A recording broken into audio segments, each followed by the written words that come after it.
"Speak up, you coward!" Her voice cracked through the party like a whip, slicing the air in two. My son stood frozen, 11 candles flickering behind him, faces of classmates blurring into laughter, pity, confusion. His small hands trembled. She smiled like she'd accomplished something. Then came her father, half-empty wine glass in hand, a man who'd never missed a moment to belittle something smaller than himself. "The boy has no backbone," he grunted, a real disappointment. I stepped forward, fists clenched, words loading, but then my son raised his hand. "Dad, wait," he said, voice soft but steady. "I've got a special speech for Mom." I froze. So did she.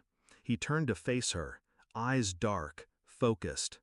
"I just want to say, thanks, Mom, for teaching me what poison looks like with a smile." She blinked, once, twice. Then she dropped her glass and collapsed.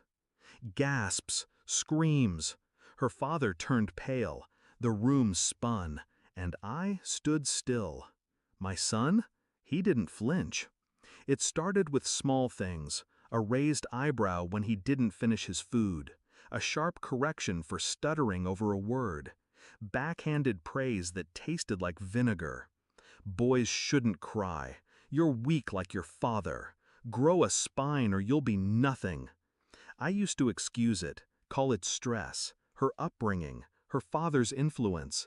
But that day I walked past his door and saw him whispering to the mirror, "I'm not nothing. I'm not nothing." I stopped making excuses. She wasn't teaching him strength. She was breaking him carefully, quietly, publicly. And every time I said something, she spun it. "You're too sensitive. Boys need discipline. Don't undermine me."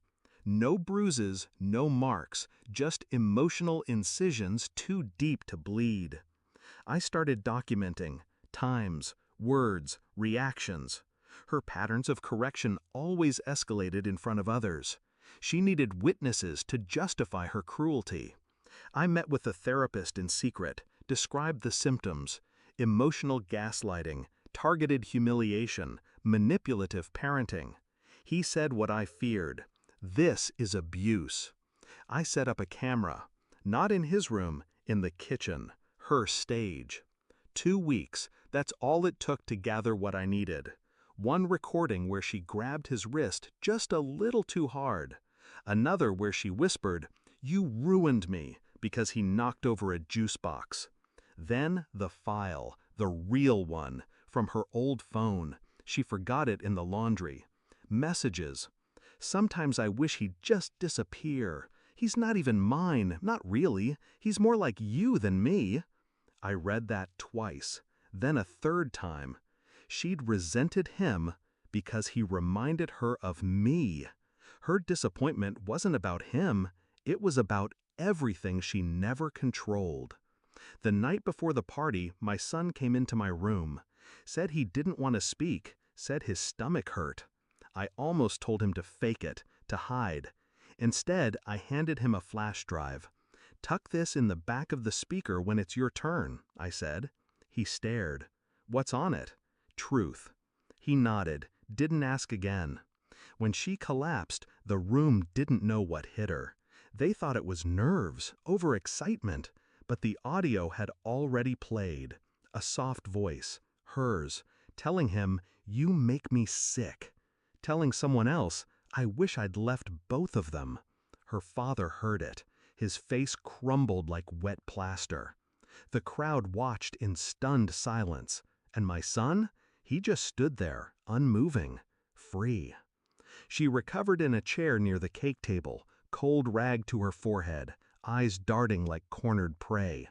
I knelt beside her, held up my phone, pressing play again. That same voice, that same cruelty.